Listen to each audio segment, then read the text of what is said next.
আজকে দেখাবো ফুলকপির দারুণ একটা নিরামিষ আইটেম, ফুলকপির রোস্ট। তার জন্য ফুলকপিগুলো একটু বড় বড় টুকরো করে প্রথমে কেটে নিয়েছি।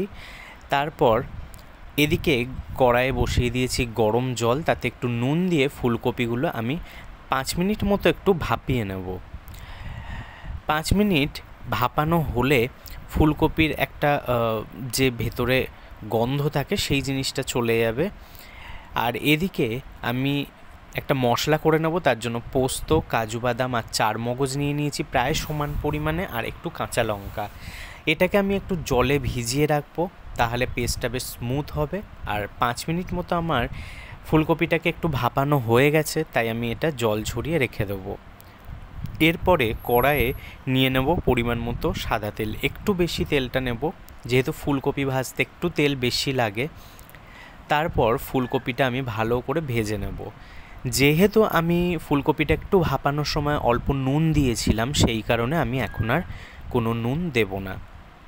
ফুলকপিটা বেশ একটু এরকম লালচে ভাজা হবে, মানে বেশ একটু গাগুলো কড়া কড়া হবে, আর বেশ একটু লালচে পোড়া পোড়া ভাব আসবে। আমার ফুলকপিটা মোটামুটি ভালো ভাজা হয়ে গেছে, আমি এটা এবার তুলে রেখে দেবো। তারপরে কড়াইয়ে আবার দিয়ে দেবো একটুখানি সাদা তেল, আর এতে দেব আমি 1 চামচ ঘি। এরপর ঘিটা দিয়ে ভালো করে এটা গরম হয়ে গেলে এর মধ্যে দিয়ে দেবো একটা শুকনো লঙ্কা আর একটু গোটা গরম মশলা ফোড়ন দেওয়ার পরে দিয়ে দেবো 1 চামচ আদা বাটা। যেহেতু এতে অন্য কোনো মশলা আমি দেব না, হলুদ বা কিছু, আমার যে মশলাটা করা ছিল পেস্ট, চারমগজ, কাজু আর পোস্ত, কাঁচা লঙ্কা, সেই পেস্টটা আমি এর মধ্যে দিয়ে দেবো। তারপরে ভালো করে কষাতে থাকবো যতক্ষণ পর্যন্ত না আদাটার কাঁচা গন্ধ চলে যায় এবং মশলাটা ভালোভাবে কষিয়ে তেল ছেড়ে দেয়। এখানে বেশ একটু মিডিয়াম আঁচে কষতে হবে, যাতে করে খুব বেশি মশলাটা ধরে না যায়। তার কারণ নিচে যেহেতু এতে কাজু বা চারমগজ যেগুলো থাকে, মশলাটা কিন্তু কন্টিনিউয়াস নাড়িয়ে যেতে হবে। এতে একটু দিয়ে দিলাম শুকনো লঙ্কা গুঁড়ো, রঙটা একটু বেশ ভালো আসে। এরপর ভালো করে এটা কষাতে থাকবো।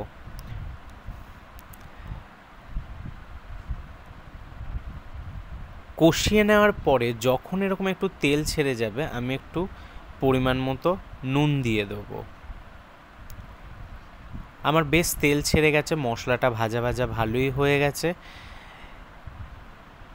এরপর আমি একটুখানি 200 গ্রাম মতো টক দই নিয়েছি, সেটা ভালো করে ফেটিয়ে নেব। ফেটিয়ে নেওয়ার পরে আমি এটা অ্যাড করে দেবো। তারপর অ্যাড করে এটাকে ভালো করে মিশিয়ে নেব। মিশিয়ে নিয়ে আবার একটুখানি বেশ কষিয়ে নেব মশলাটা।